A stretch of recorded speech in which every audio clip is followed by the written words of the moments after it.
Daniel. Monsieur et Madame Vedrani ont tenu à nous rencontrer au sujet d'Antoine, évidemment. Donc je leur ai proposé qu'on se rencontre ici tous les quatre à un moment. Bien sûr. Notre fils est rentré très perturbé de la classe verte.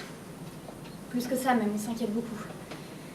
Et on aimerait vous entendre afin de mieux comprendre la situation. Oui, je suis à votre disposition.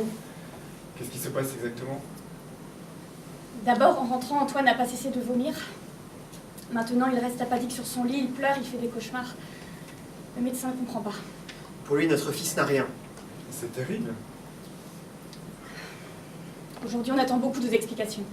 On aimerait comprendre ce qui a pu le mettre dans cet état. Aucun événement particulier n'a lieu pendant ce séjour, monsieur? Non, à part cette fameuse soirée dont je vous ai parlé à notre retour, ainsi qu'à Madame la directrice. Eh bien, recommencez, Daniel, si ça ne vous dérange pas. Un soir, Antoine a été persécuté par ses camarades pour je ne sais quelle raison précise. Dans la nuit, il s'est réveillé, il avait fait pipi sur lui. Il errait dans le couloir et il ne voulait pas retourner avec les autres dans le dortoir de peur d'être harcelé à nouveau. Alors je l'ai rassuré et réconforté et le lendemain, les choses sont parfaitement rentrées dans l'ordre. Notre fils dit qu'il a dormi dans votre lit cette nuit-là. Qu'est-ce que vous racontez?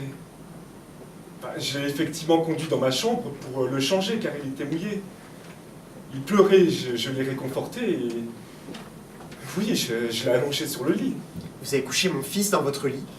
Mais vous n'aviez pas mentionné ce détail avec moi? Non.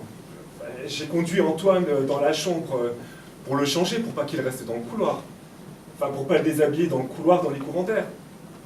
Et comme je vous l'ai dit, ma collègue était malade ce soir-là, je n'ai pas osé la déranger. Je me suis débrouillé au mieux pour faire face à l'urgence de la situation. C'était maladroit de procéder de cette manière. Sans doute.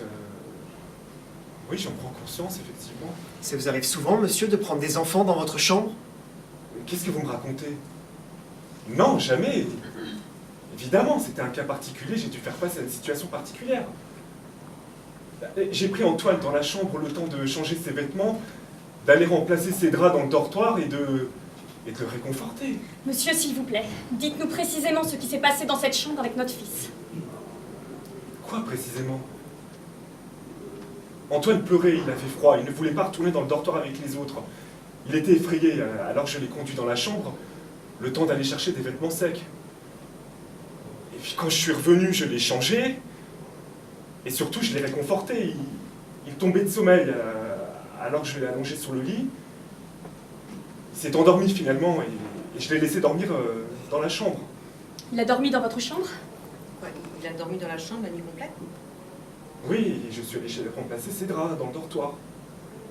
Et au petit matin, quand il était rassuré, je l'ai conduit avec les autres dans le dortoir pendant qu'eux dormaient, ainsi ils ne se sont rendus compte de rien. Voilà, le lendemain, il était calme. L'incident avec les autres était totalement oublié. Tout à l'heure, vous avez dit que vous n'avez fait que le changer, pas qu'il avait dormi avec vous? Non mais il n'a pas dormi avec moi, il a dormi dans ma chambre. Dans votre lit? Évidemment, sur mon lit. Et oui, et vous avez dormi où? J'ai dormi par terre. Mais comment est-ce possible que mon enfant ait pu dormir dans votre chambre? J'ai agi au mieux dans l'intérêt de votre enfant, madame. Vous auriez préféré que je le laisse mouiller dans son pipi ou que je le change dans le dortoir devant les autres que j'aurais forcément réveillé alors qu'il était devenu leur bouc émissaire? Qu'il avait été harcelé par eux la veille? On dirait que vous préférez que je vous dise que j'en ai rien à fiche de votre enfant ou que j'ai été indifférent à lui. Et dites-nous plutôt si vous n'avez pas dormi dans le lit à côté de mon fils plutôt qu'à côté du lit? Vous m'injuriez. Mais vous n'avez cessé depuis le début de revenir sur vos propos et de mentir. Non, je n'ai pas menti. J'ai omis de vous donner certains détails et... c'est mon erreur, je le regrette. Votre erreur surtout n'est-elle pas d'avoir eu des gestes déplacés sur mon fils, monsieur? Quel geste déplacé? Antoine nous a dit que vous l'aviez caressé, il employait ce mot. Caressé? Oui. Il nous a dit non, non, monsieur Jaubert était bien gentil, il m'a bien caressé quand je pleurais. Non mais ça va pas, mais j'ai certainement pas caressé votre enfant au sens où vous l'entendez. Non. Comme je vous l'ai dit, je l'ai réconforté, enfin... Oui, peut-être, sans doute, je lui ai caressé la tête, les cheveux. Mais pour le calmer, comme je vous l'ai dit, il était en pleine terreur et confusion à cause du cauchemar, et du pipi au lit, et du rapport violent avec ses camarades. Non mais moi j'en peux plus, j'arrête de parler avec ces gens. Eh bien moi, monsieur, j'ai pas envie que vous arrêtiez, j'ai besoin de savoir ce qui s'est passé dans cette chambre avec mon fils et quel rapport vous entretenez avec lui en général. Mais quel rapport? Oui, monsieur, puisque selon vous, tout est parfaitement adapté dans votre attitude avec lui. Définissez la relation que vous avez avec mon fils, monsieur. Non, mais- Avec vos mots. Mais c'est un procès que vous me faites! Non, mais ce sont des parents. Ils ont des doutes. Ils veulent vous entendre. Je ne peux pas les en blâmer après ce que je viens d'entendre et que j'ignorais.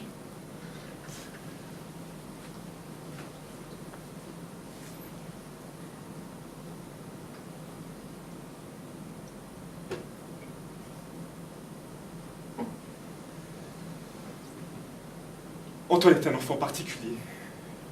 Plus délicat et sensible que les autres, plus fragile donc. J'ai une attention particulière à lui, j'aime les rapports que nous avons l'un avec l'autre.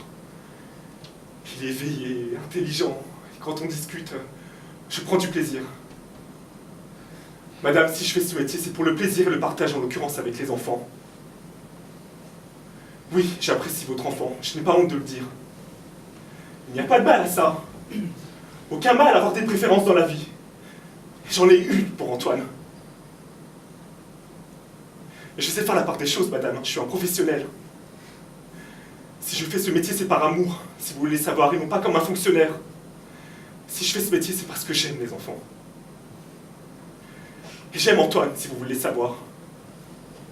J'ai même de l'amour pour lui, je n'ai pas honte de le dire. Quoi? Vous aimez mon enfant? Mais c'est insupportable d'entendre ça. Oui, madame. Je n'ai pas honte du mot amour, j'aime Antoine. Mais ce mot n'a certainement pas pour moi la même signification que vous lui prêtez quand vous me regardez comme ça.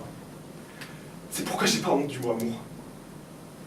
Cette nuit-là, j'ai fait mon travail, je n'ai fait que mon travail, mais j'ai fait mon travail par amour et avec amour pour votre enfant. C'était mon devoir rapport à sa souffrance. Mais j'ai aussi agi avec amour et avec affection avec votre enfant. Alors là, c'est très très grave. Hein. Qu'est-ce que vous dites, Daniel? Vous avez dit quoi? Vous aimez mon fils, monsieur? Oui, j'en suis fier. Je n'ai pas honte de le dire et aucunement l'intention de me cacher. Nous allons porter plainte. Vous avez des enfants, monsieur? Oui, monsieur!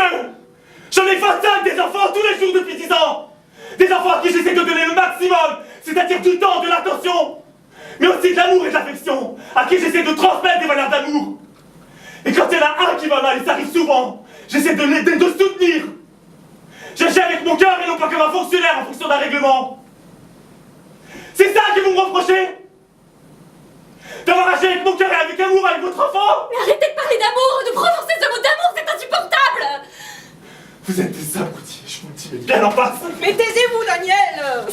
Vous devriez davantage vous interroger vous-même sur les raisons du mal-être de votre enfant. Mais taisez-vous! Non! Je ne l'arrêterai pas! Ce monde croustille des amours et c'est des abrutis pareils qui donnent des leçons aux autres, qui nous envoient tous à la catastrophe.